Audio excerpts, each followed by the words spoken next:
हरे कृष्णा। राधे राधे। आप सभी का दिन शुभ और मंगलमय हो। दोस्तों, आप सभी का हमारे चैनल वंदना काव्य में हार्दिक स्वागत है। आज आप सुनिए मार्गशीर्ष मास महात्म्य का आगे का अध्याय। इससे पहले के अध्याय में आपने जाना था कि सूयस ने मुनियों से कहा कि आप अन्य कृतक के भी कर्मों का फल बताइए। तब आज के अध्याय में अब आप सुनिए पार्वती जी ने श्री महेश्वर से पूछा, प्रभु अन्य कृतक को जिस जिस की प्राप्ति होती है उसके विषय में उन वेद वेदांग के प्रांगत विद्वानों ने क्या कहा। तब श्री महेश्वर बोले, प्रिय राजेंद्र, यज्ञ के प्रसन्न करने पर उन सब मुनियों में महान ऋषि नारायण ने प्रवचन देना आरंभ किया। नारायण ने कहा, भूपाल जो अपनी या दूसरों की दी हुई ब्राह्मण वृत्ति का अपहरण करता है उसे कृतक समझना चाहिए। उसे जो फल मिलता है उसको सुनो। जिनकी जीविका छीन जाती है उन ब्राह्मणों के आंसुओं से धरती के जितने धूलि कण भीगते हैं उतने सहस्त्र वर्षों तक वह शूलप्रोत नामक नरक में रहता है। दहकते हुए अंगार उसे खाने को मिलते हैं और ओटाया हुआ मूत्र पीने को मिलते हैं। तपे हुए अंगारों की सैया पर उसे सोना पड़ता है। उठने की चेष्टा करने पर यमराज के दूत उन्हें पीटते हैं। उस नरक यातना के अंत में वह महापापी जीव भारतवर्ष में विष्ठा का कीड़ा होता है। उस योनि में उसे देवता के वर्ष से 6000 वर्षों तक रहना पड़ता है। फिर वह मानव भूमि संतानहीन, दरिद्र, कृपण, रोगी और निंदनीय शूद्र होते हैं। उसके बाद उसकी शुद्धि होती है। नारद जी बोले, जो नराधम अपनी अथवा पराई कृति का हनन करता है वह कृतक कहाँ गया है, उसको मिलने वाले फल का वर्णन सुनो। नरेश्वर वह अत्यंत दीर्घ काल तक अंधकूप नामक नरक में निवास करता है। उसमें सरोतों जैसे कीड़े उसे सदा काटते और खाते रहते हैं। वह पापी वहाँ तपाया हुआ खारा पानी पीता है और खाता है। फिर 7 जन्मों तक सर्प और 5 जन्मों तक कौवा होने के बाद वह क्षुद्र होता है। देवल ने कहा, जो भारतवर्ष में ब्राह्मण, गुरु अथवा देवता के धन का अपहरण करता है उसे महान पापी एवं कृतक समझना चाहिए। वह बहुत लंबे समय तक औटू नरक में निवास करता है। फिर शराबी और शूद्र होता है। इसके बाद उसकी शुद्धि होती है। जगी स्वयं बोले, जो पिता, माता तथा गुरु के प्रति भक्ति से हीन होकर उनका पालन नहीं करता, उल्टे वाणी द्वारा उनकी ताड़ना करता है, उसे कृतक कहा गया है। जो उल्टा नारी प्रतिदिन वाणी द्वारा अपने स्वामी को ताने मारती या फटकारती है वह कृतक कही गई है। भारतवर्ष में वह बहुत बड़ी पापनी है। कृतक पुरुष हो या स्त्री, दोनों वहीं कुंड नामक महाघोर नरक में पड़ते हैं। वहाँ बहुत लंबे समय तक वे अग्नि में ही वास करते हैं। फिर 7 जन्मों तक जलौका होकर वह शुद्ध होता है। वाल्मीकि ने कहा, राजन, जैसे सभी तवों में सर्वत्र वृत्त है, कहीं भी वृक्ष वल्ली झूठी गवाही देता है या पक्षपातपूर्ण बात करता है, वह निश्चय ही बहुत लंबे समय तक सर्प कुंड में निवास करता है। सदा उसके शरीर में सांप लिपटे रहते हैं। वह डरा रहता है और सांप उसे खाए जाते हैं। यमदूतों की मार पड़ने पर वह सांपों का मलम पुत्र खाने को विवश होता है। फिर भारत में 7 जन्मों तक वह अपनी 7 पीढ़ी के पूर्वजों सहित गिरगिट और मेढक होता है। इसके बाद विशाल वन में सेमल का वृक्ष होता है। फिर गूंगा मनुष्य एवं क्षुद्र होकर वह शुद्धि लाभ करता है। आस्तिक बोले, गुरु पत्नी गमन करने पर मानव मात्रगामी समझा जाता है। मृत गमन करने पर मनुष्य के लिए प्रायश्चित नहीं मिलता। नृप श्रेष्ठ, भारतवर्ष में मृतगामी पुरुषों का जो दोष प्राप्त होता है वह शूद्रों को ब्राह्मणी के साथ समागम करने पर लगता है। यदि ब्राह्मणी क्षुद्र के साथ संबंध करे तो उसे भी उतना ही दोष प्राप्त होता है। कन्या, पुत्र, वधू, सांस, गर्भवती भौजाई और भगिनी के साथ समागम करने पर भी वैसा ही दोष लगता है। राजेंद्र, अब ब्रह्मा जी के बताए अनुसार दोष का निरूपण करूँगा। जो महापाप मानव इस सबके साथ संबंध करता है वह जीते जी ही मृतक समान होता है। चंडाल और अछूता समझाता है, उसे सूर्य मंडल के दर्शन का भी अधिकार नहीं होता। वह शालिग्राम का, उनके चनामृत का, तुलसी दल मिश्रित जल का, संपूर्ण तीर्थ जल का तथा ब्राह्मणों के चरणों तक का स्पर्श भी नहीं कर सकता। वह प्रातः की मनुष्य विष्ठा के समान घृणित होता है। उसे देवता, गुरु और ब्राह्मण को नमस्कार करने का भी अधिकार नहीं रह जाता। उसका जल मूत्र से भी अधिक अपवित्र होता है। भारत में पृथ्वी उसके भार से दब जाती है। वह उसके बोझ को ढोने में असमर्थ हो जाती है। बेटी बेचने वाले पापी की भांति गुरु पत्नी गामी के पाप से भी सारा देश पतित हो जाता है। उसके स्पर्श से, उनके साथ वार्तालाप करने से, सोने से, एक स्थान में रहने और साथ साथ भोजन करने से मनुष्य को पाप लगता है। वह कुंभी पाक में निवास करता है। वहाँ उसे 7 दिन रात अविराम गति से चक्र की भूमि घूमना पड़ता है। वह आग की लपेटों से जलता और यमदूतों द्वारा पीटा जाता है। इस प्रकार वह महापाप प्रतिदिन नरक यातना भोगता है। नरक यातना के बाद हजारों वर्षों तक उसे विष्ठा का कीड़ा होना पड़ता है। फिर वह पत्नी ही नपुंसक चंडाल होता है। उसके बाद उसे 7 जन्मों तक गलित कोढ़ से युक्त क्षुद्र एवं नपुंसक होना पड़ता है। उसके बाद वह कोढ़ी, अंधा एवं निपुंसक ब्राह्मण होता है। इस प्रकार 7 जन्म धारण करने के बाद उस महापाप की शुद्धि होती है। मुनि बोले, इस प्रकार हमने शास्त्र के अनुसार सब बातें बताई। राजन, तुम इन विप्र को प्रणाम करो और निश्चय ही इन्हें अपने घर को लौटा ले चलो। वहाँ यत्नपूर्वक ब्राह्मण देवता का पूजन करके इनका आशीर्वाद लो। महाराज, इसके बाद शीघ्र ही वन को जाओ और तपस्या करो। ब्राह्मण के शाप से छुटकारा मिलने पर फिर यहाँ आओगी। पार्वती ऐसा कहकर सब मुनि, देवता, राजा तथा बंधु वर्ग के लोग तुरंत अपने अपने स्थान को चले गए। श्री पार्वती जी ने पूछा, प्रभु, मुनि समूहों के चले जाने पर मनुष्य के कर्म फल का वर्णन सुनने के अनंतन ब्रह्मा श्राप से विहल हुए निपुण श्रेष्ठ सुयोग ने क्या किया? अतिथि ब्राह्मण ने भी क्या किया? वे लौटकर राजा के घर में गए या नहीं, यह बताने की कृपा करें। तब महेश्वर ने कहा, प्रिय मुनि समूहों के चले जाने पर वे श्रापग्रस्त नरेश धर्मात्मा पुरोहित विशिष्ट जी की आज्ञा से भूतल पर ब्राह्मण के दोनों चरणों में दंड की भांति गिर पड़े। तब उन श्रेष्ठ द्विज ने क्रोध छोड़कर उन्हें शुभ आशीर्वाद दिया। उन कृपा मूर्ति ब्राह्मण को क्रोध छोड़कर मुस्कुराते देख निरीप श्रेष्ठ सुयोग ने नेत्रों से आंसू बहाते हुए दोनों हाथ जोड़ लिए और अत्यंत विनम्र भाव से आत्मसंपन्न करते हुए उन्हें परिचय पूछा।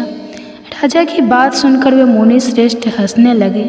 उन्होंने मेरे दिए हुए सर्व दुर्लभ परम तत्व का उन्हें उपदेश दिया। अतिथि बोले, ब्रह्मा जी के पुत्र मारीच हैं। उनके पुत्र स्वयं कश्यप जी हैं। कश्यप के प्रायः सभी पुत्र मनोवांछित देव को प्राप्त हुए हैं। उन्हें तवष्टा बड़े ज्ञानी हुए हैं। उन्होंने सहस्त्र दिव्य वर्षों तक पुष्कर में परम दुष्कर तपस्या की। ब्राह्मण पुत्र की प्राप्ति के लिए देवाधिदेव परमात्मा श्रीहरि का समारा की। तब भगवान नारायण ने उन्हें एक तेजस्वी ब्राह्मण पुत्र वर के रूप में प्राप्त हुआ। वह पुत्र तपस्या के धनी तेजस्वी विश्वरपुर के नाम से प्रसिद्ध हुआ। एक समय बृहस्पति जी देवराज के प्रति कुपित होकर जब कहीं अन्यंत्र चले गए, तब इंद्र ने विश्व को अपना पुरोहित बनाया। बृहस्पति के माता महादैत्य थे, अतः वे देवताओं को यज्ञ में दैत्यों के लिए भी घी की आहुति देने लगे। जब इंद्र को इस बात का पता लगा तो उन्होंने अपनी माता की आज्ञा लेकर ब्राह्मण विश्वरूप के मस्तक काट दिए।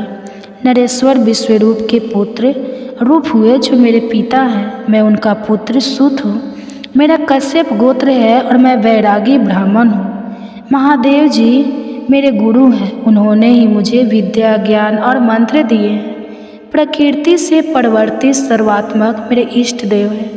मैं उन्हीं के चरण कमलों का चिंतन करता हूँ। मेरे मन में संपत्ति के लिए कोई अच्छा नहीं है। राधा वल्लभ श्री कृष्ण मुझे सलोक की सारी सारूपय और सामीपय नामक मोक्ष देते हैं, परंतु मैं उनकी कल्याणमयी सेवा के सिवा दूसरी कोई वस्तु नहीं लेता हूँ। ब्रह्मावर्त को भी मैं जल में दिखाई देने वाले प्रतिबिंब की भांति मिथ्या मानता हूँ। नरेश्वर भक्ति के अतिरिक्त सब कुछ मिथ्या ब्रह्म मात्र है। इंद्र, मनु अथवा सूर्य का पद भी जल में खींची गई रेखा के समान मिथ्या है। मैं उसे सत्य नहीं मानता, फिर राजा के पद को कौन गिनता है। सुयज्ञ, तुम्हारे यज्ञ में मुनियों का आगमन सुनकर मेरे मन में भी यहाँ आने की लालसा हुई। मैं तुम्हें विष्णु भक्ति की प्राप्ति कराने के लिए यहाँ आया हूँ। इस समय मैंने तुम पर केवल अनुग्रह किया, तुम्हें श्राप नहीं दिया।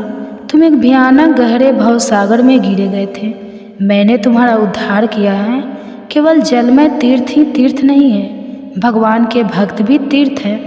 मिट्टी और पत्थर की प्रतिमा देवता ही देवता नहीं है, भागवत भक्त भी देवता है।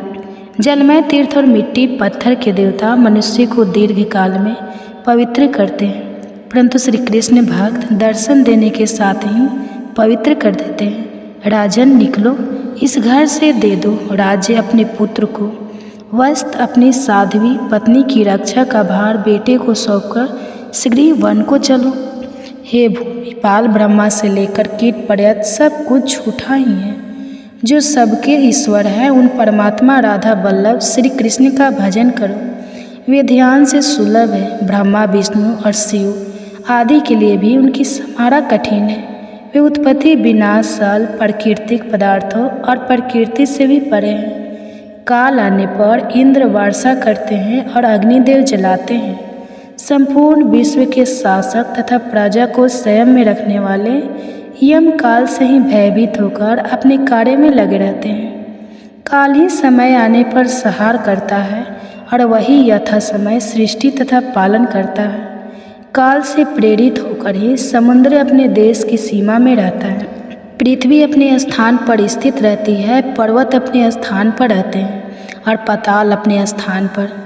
राजेंद्र, 7 स्वर्ग लोक, 7 द्वीपें सहित पृथ्वी पर्वत और समुद्रों सहित 7 पाताल, इन समस्त लोकों सहित जो ब्रह्मांड है वह अंडे के आकार में जल पर तैर रहा है। प्रत्येक ब्रह्मांड में ब्रह्मा विष्णु और शिव आदि रहते हैं। देवता, मनुष्य, नाग, गंधर्व तथा राक्षस आदि निवास करते हैं। हे राजन, पाताल से लेकर ब्रह्मलोक तक जो अंड है यही ब्रह्मा जी का कृत्रिम ब्रह्मांड है। यह जल में शयन करने वाले क्षुद्र विराट विष्णु के नाभि कमल पर उसी तरह है जैसे कमल की कर्णिका में बीज रहा करता है। इस प्रकार सुवी सतमिक से पार्वती ईश्वर सर्वात्मा का श्री कृष्ण का ध्यान करते हैं, उनका आधार है। महाविष्णु का विस्तृत रोम, महाविष्णु के अनंत रोम कूपों में से प्रतिमा में ऐसे ऐसे ब्रह्मांड स्थित है। महाविष्णु के शरीर में असंख्य रोम है और उन रोम कूपों में असंख्य ब्रह्मांड है। अंडाकार ब्रह्मांड की उत्पत्ति के स्थान भूतवे महाविष्णु भी सदा श्री कृष्ण की इच्छा से प्रकृति के गर्भ से अंड रूप में प्रकट होते हैं। सबके आधारभूत वे महाविष्णु भी के स्वामी सर्वेश्वर परमात्मा श्री कृष्ण का सदा चिंतन किया करते हैं। इस प्रकार संपूर्ण ब्रह्मांड में स्थित ब्रह्मा विष्णु और शिव आदि तथा महान विराट और क्षुद्र विराट, इन सबकी बीज रूपा जो मूल प्रकृति के स्वरीय है वह प्रलय काल में कलेश्वर श्री कृष्ण में लीन होती है तथा सदा उन्हीं का ध्यान किया करती है।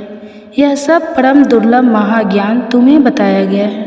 गुरुदेव शिव ने यह ज्ञान मुझे दिया था, इसे तो तुमने सुन लिया और अब और क्या सुनना चाहते हो।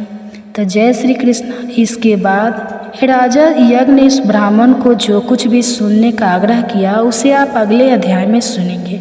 अब आप सुनिए गीता का पाठ हैं और कर्म के परिणाम और कर्मों के फलों के प्रति कोई भी लगाव या इच्छा न रहने के बारे में बताते हैं। वह कहते हैं कि आत्मा में ही संतुष्ट रहो। प्रकृति खुद और खुद कर्म करती है, आत्मा कर्म नहीं करती, लेकिन अहंकारवश मनुष्य अपने आप को कर्ता समझने लगता है। हमारा शत्रु कोई और नहीं बल्कि हमारी ही इच्छा और क्रोध है, इसलिए इन दोनों पर नियंत्रण रखना आवश्यक है।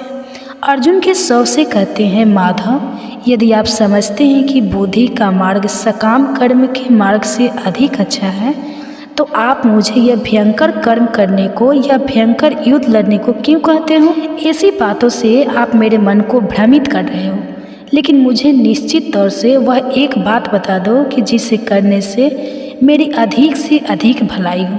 श्री कृष्ण उत्तर देते हैं, सुन, बाद इस दुनिया के आरंभ से मैंने मुक्ति 12 का होता है। चिंतन करने वाली, गहरी सोच करने वालों के लिए ज्ञान का मार्ग बताया है और कर्म करने वालों के लिए शर्मनाक बताया है। कर्म से बचने से या तो कर्म को ना करने से कोई व्यक्ति कर्म से मुक्ति नहीं पा सकता और ना ही कर्म के त्याग से उसे कभी सिद्धि मिल सकती है, क्योंकि कोई भी व्यक्ति क्षण भर के लिए भी कर्म किए बिना नहीं रह सकता। प्रत्येक व्यक्ति को प्रकृति से उत्पन्न अपने गुणों के कारण मजबूर होकर कर्म करना ही पड़ता है। जो लोग अपने कर्म इंद्रियों को ऊपर से जो जबरदस्ती रोक लेते हैं, लेकिन अपने मन में इन्हें इंद्रियों के विषय के बारे में सोचते रहते हैं, ऐसे लोग भटकते हुए वह खुद को धोखा दे रहे हैं। उनका यह आचरण बस एक झूठी है। वह व्यक्ति श्रेष्ठ है जो मनुष्य अपने मन से अपनी इंद्रियों को वश में करने में लगे रहते हैं। इसलिए पार्थ, तेरे लिए जो कर्म नियत है, तेरा जो कर्म नियत है तो उसे ही कर। बिना कर्म के तू तेरा यहाँ श्रीयंत्र वह भी नहीं हो सकता। इस संसार में यज्ञ के रूप में किए जाने वाले कर्म, यह बिना निस्वार्थ के किए गए कर्म ही बंधन के मुक्त हैं और इन्हें करने से मनुष्य कभी भी किसी भी प्रकार के बंधन में नहीं बनता। अन्य सभी कर्म बंधन में डालने वाले हैं। इसलिए पार्थ, सभी प्रकार के लगाव को त्याग कर तो यज्ञ की भावना से बिना स्वार्थ के अपना सभी कर्म करता है। जो सृष्टि के आरंभ में प्रजापति ने प्राणियों और यज्ञ दोनों को उत्पन्न किया था और कहा था कि द्वारा तुम फल फूलो, यह यज्ञ तुम्हारी मनचाही इच्छाओं को पूरा करने वाले होंगे। यज्ञ से खुश होकर देवता तुम्हें वह संभोग देते रहेंगे जो तुम चाहते हो। लेकिन जो व्यक्ति इन सुखों को अकेला ही भोगता है और इनसे देवताओं को और दूसरे को नहीं देता, वह तो निश्चित तौर पर ही चोर है। जो लोग यज्ञ से बचे हुए हैं, यज्ञ के पवित्र प्रसाद को खाते हैं, वह सब पापों से छूट जाते हैं। लेकिन जो केवल अपने लिए ही भोजन पकाते हैं और अकेले ही खाते हैं, वह समझो पाप ही खाते हैं। सभी प्राणी अन्न से उत्पन्न होते हैं, अन्य वर्षा से उत्पन्न होती है। वर्षा योग उसे और यज्ञ कर्म से उत्पन्न होता है। कर्मों का फल मूल ब्रह्म है और ब्रह्मा का जन्म परमात्मा से होता है।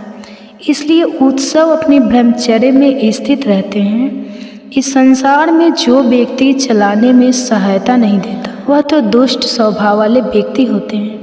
लेकिन जो मनुष्य आत्मा में ही आनंद लेते हैं, जो आत्मा में ही संतुष्ट रहते हैं और जो आसमान में वितरित है, इसके लिए कोई भी ऐसा कार्य नहीं है जो करना जरूरी हो। इस संसार में ऐसे व्यक्ति के लिए कोई भी चीज़ ऐसी कुछ भी नहीं रहती जो इसके द्वारा किए गए कर्मों से प्राप्त होनी हो या फिर उन कर्मों द्वारा प्राप्त होना हो। तो हो ना हो, जो उसने यह नहीं हो, वह किसी भी प्राणी पर अपने स्वार्थ के लिए निर्भर नहीं रहता। इसलिए बात तो हमेशा बिना लगा निस्वार्थ भाव से कर्म करता है और कर्म करते जाओ, क्योंकि बिना लगा बिना स्वार्थ करता हुआ मनुष्य ही भगवान को प्राप्त होता है। क्योंकि लगाव नहीं करना चाहिए मनुष्य को। अज्ञानी भी ऐसा ही निस्वार्थ कार्य करें, परम गति तक पहुँचते हैं। तो मैं भी उन्हीं की तरह निस्वार्थ कर्म करते रहना चाहिए। और वैसे भी जन कल्याण और संसार की व्यवस्था बनाए रखने के उद्देश्य से भी तुझे कर्म करना चाहिए कि लोग जैसा आचरण करते हैं, आम लोग भी वैसा ही करने लगते हैं। वह जैसे आदर्श पेश करते हैं, जनसाधारण उसी का अनुसरण करते हैं। अब तो मुझे ही देख, बाद 3 लोकों में ऐसा कोई कर्म नहीं है जो करना जरूरी हो, और न ही ऐसी कोई वस्तु है जो मुझे प्राप्त ना हो या मुझे प्राप्त करनी हो। फिर भी मैं कर्म करने में लगा ही रहता हूँ, क्योंकि यदि मैं निस्वार्थ सावधान होकर कर्म गुरु और कर्म करना छोड़ दूँ, तो जो कि लोग मेरे ही मार्ग पर चलते हैं, तो वह लोग भी कम कर्म करना छोड़ देंगे। और जब लोग कर्म करना छोड़ देंगे तो संसार में अराजकता फैल जाएगी। यह संसार ही नष्ट हो जाएगा और मैं खुद ही समस्त प्रजा के विनाश का कारण बन जाऊंगा। ऐसा कभी ना हो, इसलिए मैं हमेशा ही कर्म करने में लगा रहता हूँ।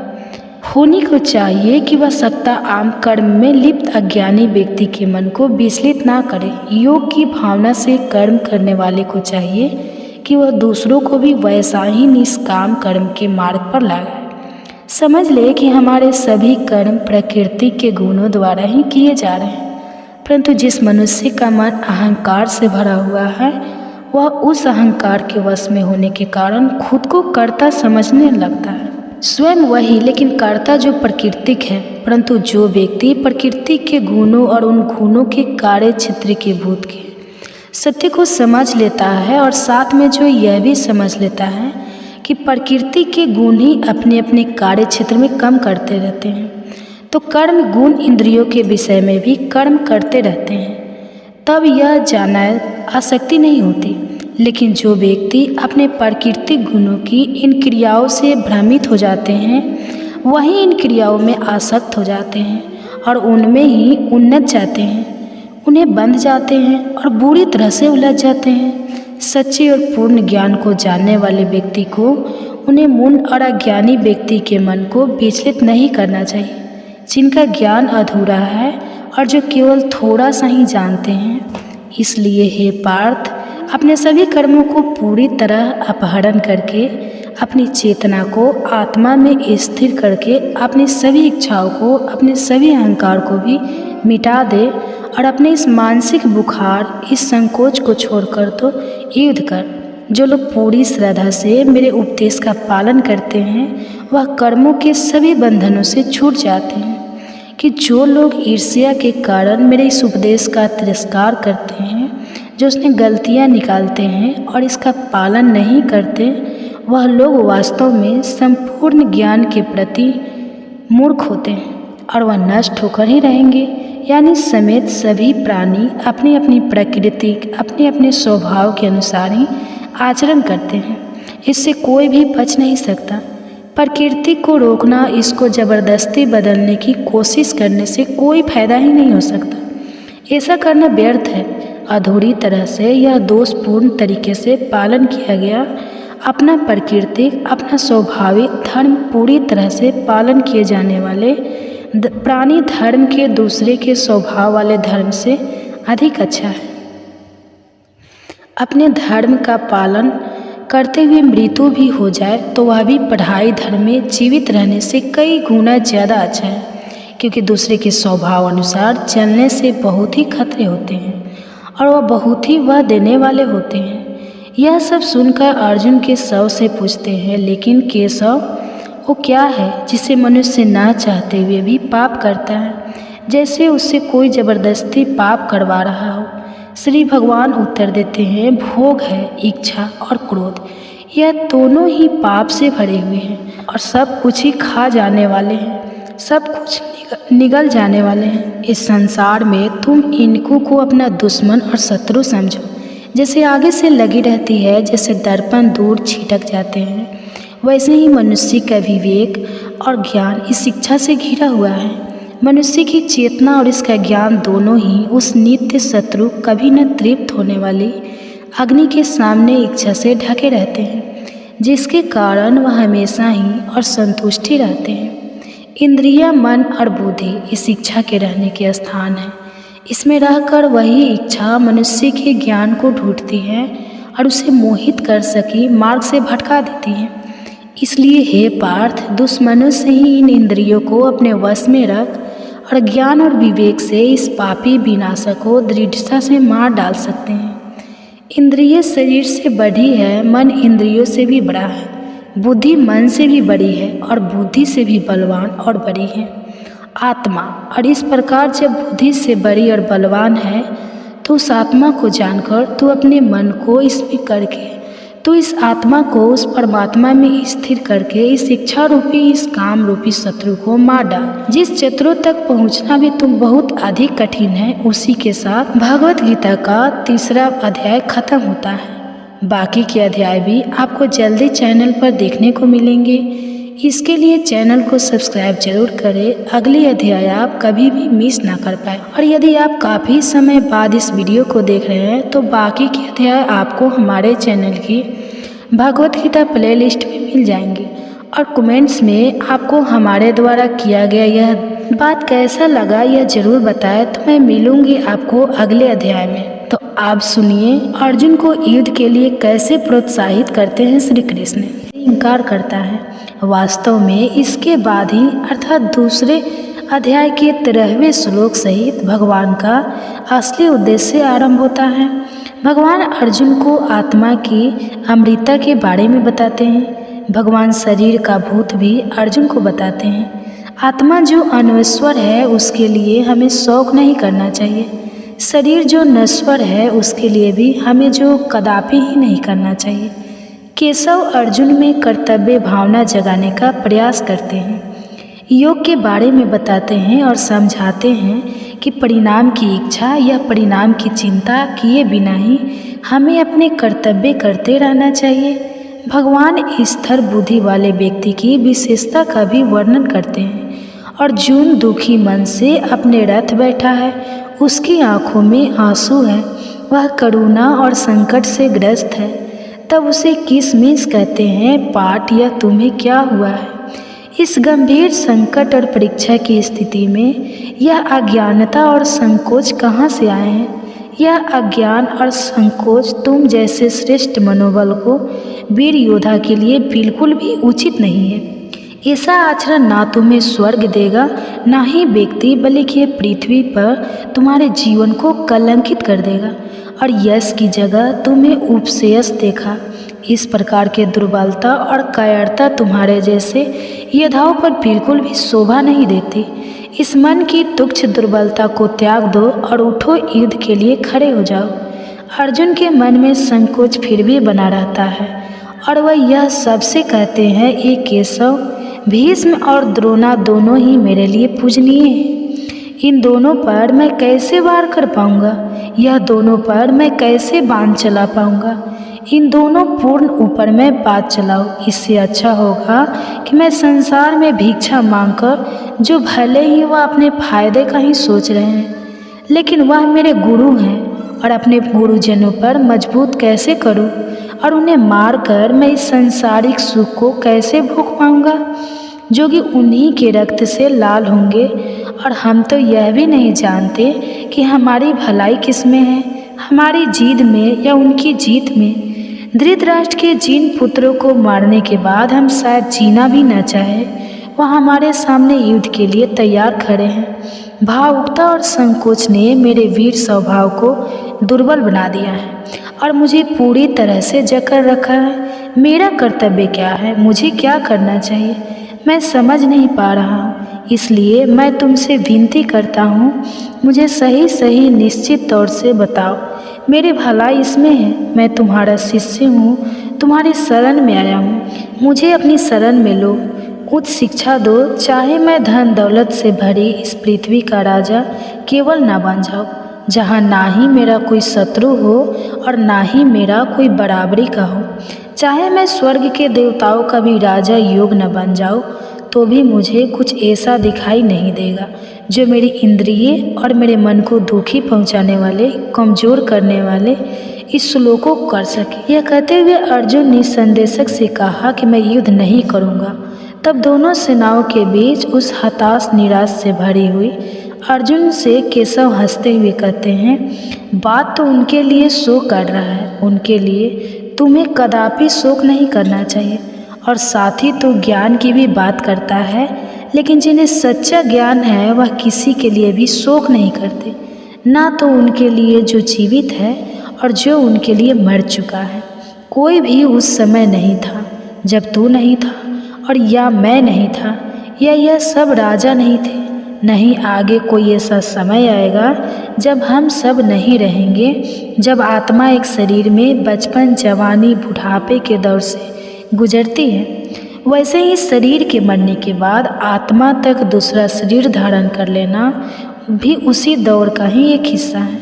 यानी उद्धार व्यक्ति ना ही इससे घबराते हैं, उन्हें इससे विचलित होते हैं। सुन पार्थ, अपने जीवन काल में हम जो सर्दी, गर्मी, सुख, दुख का अनुभव करते हैं वह इंद्रिया का उनके विषय के कारण ही होते हैं। वह आते जाते रहते हैं, उनका हर अपनी है, तुरंत भी है, वह सदा के लिए नहीं रहते। इसलिए तू इन सबको धीरज से सहन करना सीख। इन सबको तू बर्दाश्त करना भी। वह धीर शांत मनुष्य जिन पर इसका कोई असर नहीं होता, जिन्हें यह दुखी और विचलित नहीं करती थी। जो दुख और सुख दोनों में समान रहता है वह अपने आप को अमृत जीवन बनाने के लिए योग्य बनाता है। सत्य के ज्ञान को जानने वाले ने यह समझ लिया है, इस तत्व है जो कि सनातन और अमर है, जो कि कभी नष्ट ही नहीं हो सकता, और असत्य वह है जिसे नष्ट होना ही है। यह भी रह नहीं सकता जिस आत्मा से यह सारा विश्व, यह सारी सृष्टि में व्याप्त है, उस आत्मा का अंश कभी संभव ही नहीं है और ना ही हो सकता है। इस अविनाशी आत्मा का विनाश कोई नहीं कर सकता। कहते हैं कि शरीरधारी आत्मा का निवास स्थान शरीर नश्वान है और इस सब का अंत होता ही है।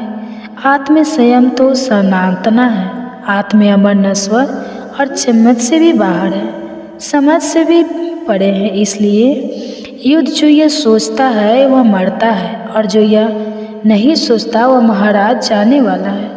वह दोनों ही सत्य को नहीं जानते, क्योंकि आत्मा ना तो किसी को मानती है और ना ही किसी से मारी जा सकती है। जान ले तो पार्थ, तो तुम किसी को मारोगे और ना ही तुमसे कोई मारा जाएगा। आत्मा का जन्म ही नहीं होता और ना ही आत्मा कभी मरती है। यह हमेशा थी और हमेशा ही रहेगी।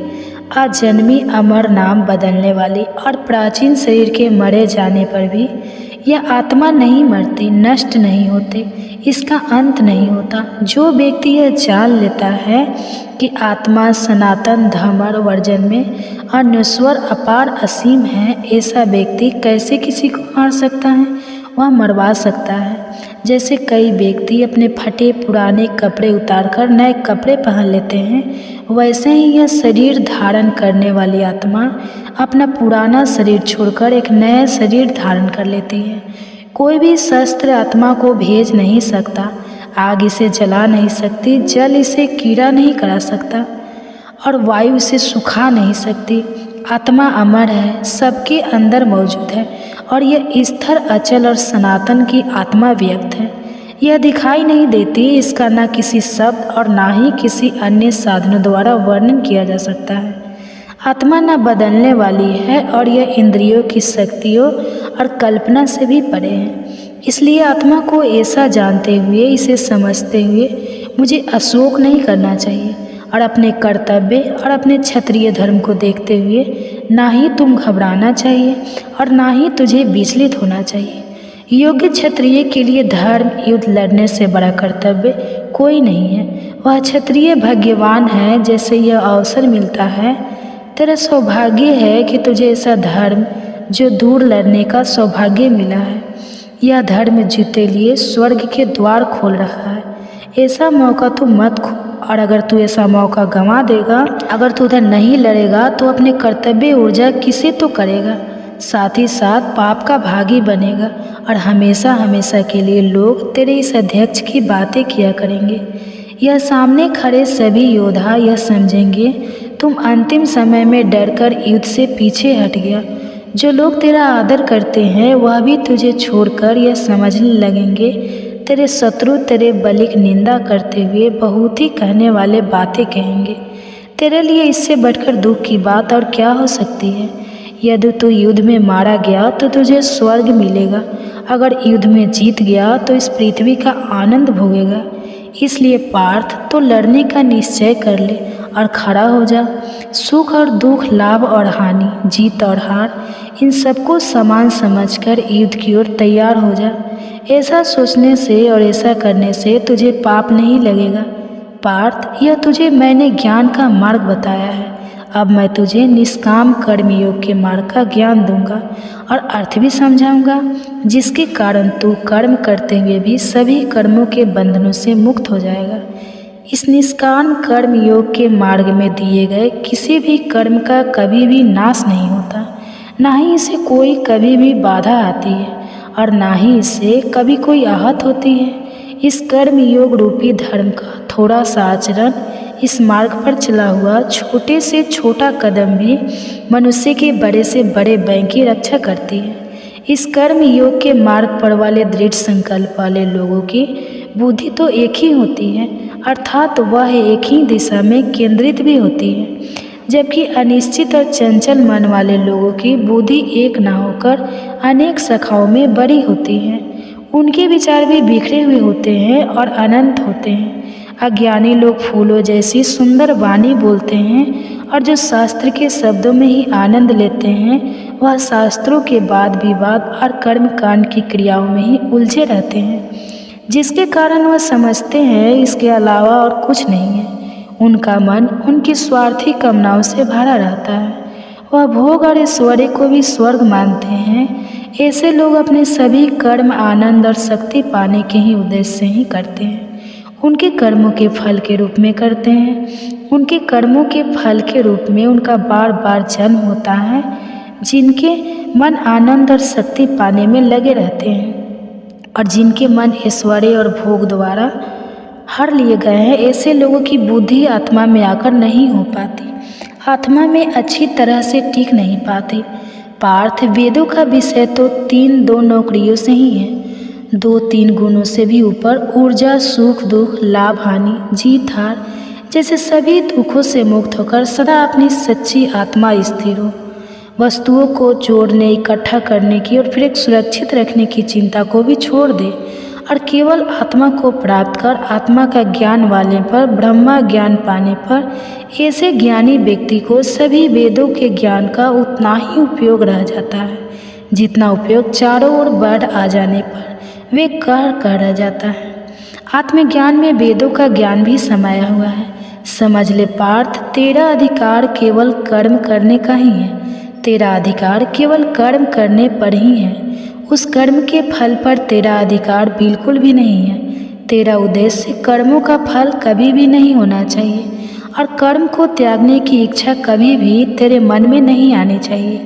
इसलिए पार्थ, तो सभी प्रकार के लाभ लपेट को त्याग कर अपने मन को सफलता और विफलता इन दोनों में समान रखते हुए इस योग में स्थिर होकर अपना कर्म करता जा। निष्काम कर्म बुद्धि योग भी कहते हैं। काम कर हमसे बुद्धि योग अधिक श्रेष्ठ है, तो बुद्धि योग में ही शरण ले। जो लोग अपने कर्मों के फल की इच्छा रखते हैं वह लोग तो दे नहीं होते हैं, वह निचले दर्जे के लोग होते हैं। जिस व्यक्ति ने अपनी बुद्धि को भ्रम से जोड़ दिया है वह अच्छे और बुरे दोनों प्रकार के कर्मों से मुक्त हो जाते हैं। इसलिए तो योग में जुट जाए तो सभी कर्मों को कुशलता से करने का ही नाम है। जिन लोगों ने अपनी बुद्धि को ब्रह्म से जोड़ दिया है उन्होंने अपनी बुद्धि को ब्रह्म से मिलाकर एक कर लिया है और जिन्होंने कर्मों से मिलने वाले सभी फलों भी त्याग दिया है वह लोग जन्म के बंधन से छूटकर उस परम पद को पा लेते हैं जहाँ उनके सभी कष्टों का अंत हो जाता है। तब तेरी बुद्धि मोह के घने जंगल, मोह के दलदलों को पार कर लेगी। तब तू सबके प्रति उदासीन हो जाएगा। तो कुछ तूने अभी सुना है और जो कुछ भी सुनने के लिए बाकी है, जब तेरी बुद्धि वेद शास्त्रों के शाब्दिक ज्ञान से ऊपर उठ जाएगी और आत्मा स्थिर हो जाएगी, आत्मा मिट जाएगी, तब योग प्राप्त हो जाएगा और तभी तुझे आत्मा का दर्शन भी हो जाएगा। केशव के वचन सुनने से अर्जुन की बेचैनी कम हुई और कुछ शांत हुआ, लेकिन उसके मन में अधिक जानने की जिज्ञासा उठी और उसे केशव से पूछा, हे केशव, जिस व्यक्ति की बुद्धि स्थिर हो गई है, जिसने परमात्मा को पा लिया है, वह व्यक्ति कैसा होता है? स्थिर बुद्धि वाले व्यक्ति का उठना बैठना रहना सहना कैसा होता है? श्री कृष्ण उत्तर देते हैं, उन पार्थ, जब मनुष्य अपने मन में उठने वाली सभी कामनाओं को त्याग देता है और जब उसकी आत्मा अपने अंदर ही संतुष्ट रहने लगती है और जब वह अपने आप ही संतुष्ट रहने लगता है तब बहुत ही बुद्धि वाला व्यक्ति माना जाता है। जिस व्यक्ति का मन दुख में वह चैन नहीं होता, ऐसा व्यक्ति श्रेष्ठ है और फिर भी अच्छा व्यक्ति वाला कहलाता है। शरीरधारी जी भले ही विभाग को त्याग दे, लेकिन इस विषय को भोगने की लालसा कहीं न कहीं उसके मन में बनी रहती है। भगवान के दर्शन होने से वह लालसा उनके मन से मिट जाती है। पार्थ, मनुष्य भले ही विवेकशील हो और पूर्णता और परम प्रगति पाने के लिए लगातार कोशिश करता रहे, फिर भी उसकी बलवान इंद्रियां उसके मन को विचलित कर ही देती हैं।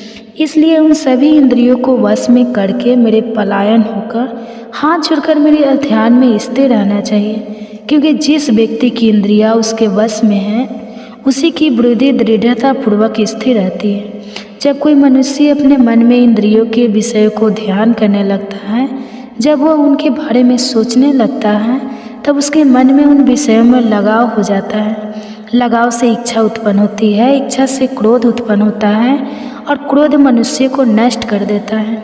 लेकिन अनुशासित मन वाला मनुष्य जिसने अपनी इंद्रियों को अपने वश में किया हुआ है, वह लगाव उद्देश्य इन दोनों से मुक्त होकर इंद्रियों के विषय में विचलन करता है और उन्हें भोगता है। ऐसा मनुष्य आत्मा की पवित्रता और आत्मा की शुद्धता को प्राप्त कर लेता है। आशित व्यक्ति में स्थिर बुद्धि नहीं होती। आशित व्यक्ति बुद्धि को एकत्रित करने की शक्ति नहीं होती। जिसमें एकाग्रता नहीं है उसे शांति नहीं मिलती, और जो शांति नहीं है उसे सुख भी नहीं मिल सकता। ऐसे व्यक्ति को सुख मिलना असंभव है। जब मन भटकते इंद्रियों के पीछे भागता है तो वही इंद्रियां मनुष्य की समझ को वैसे ही हर लेती है जैसे जल में चलने वाली नौका को तेज हवाएं सही रास्ते से भटका कर साथ ले जाती हैं। लेकिन जब मनुष्य अपनी इंद्रियों को सभी ओर से अपनी ओर खींच लेता है तभी उसकी बुद्धि दृढ़ता से स्थिर हो जाती है। सभी प्राणियों के लिए जब रात होती है तब संयमित तो जाते रहते हैं, और जब सभी प्राणियों के लिए जागने का समय होता है तो वह इस प्राणी के लिए रात होती है।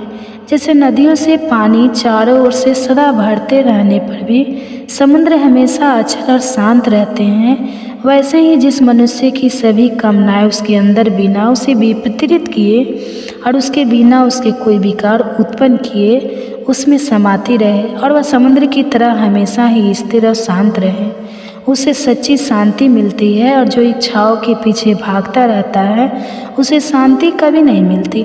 शांति मनुष्य को तभी मिलती है जब वह सभी इच्छाओं को त्याग देता है, जब उसे किसी भी रिमाइंड लगाव नहीं रहता और जब उसे अहंकार की भावना भी नहीं रहती। पार्थ यह दिव्य है, ब्रह्मा को प्राप्त करने की स्थिति है। जो इसे एक बार प्राप्त कर लेता है वह फिर कभी मुंह में नहीं रहता। इस स्थिति में रहकर मनुष्य परमात्मा के परम आनंद को प्राप्त कर लेता है। इसी के साथ भगवत गीता का दूसरा अध्याय खत्म होता है। बाकी के अध्याय भी आपको जल्दी चैनल पर देखने को मिलेंगे। इसके लिए चैनल सब्सक्राइब जरूर करके रखें ताकि अगले अध्याय आपसे मिस ना हो। और यदि आप काफ़ी समय बाद इस वीडियो के देख रहे हैं तो बाकी के अध्याय आपको हमारे चैनल के भगवत गीता प्लेलिस्ट में मिल जाएंगे। और कमेंट्स में आपको हमारे द्वारा किया गया यह तन कैसा लगा यह ज़रूर बताएं। तो मिलूँगा आपको अगले अध्याय में। तब तक के लिए जय श्री कृष्ण। आप सुनिए श्री कृष्ण अर्जुन को और क्या सीख देते हैं। श्रोताओं, आज हम श्रवण कराते हैं भगवत गीता का पहला अध्याय। तो श्रोताओं, चलिए बड़ी ही प्रसन्न मन से इस कथा का रसपान करते हैं। भगवत गीता परिचय और पहला अध्याय आसान हिंदी भाषा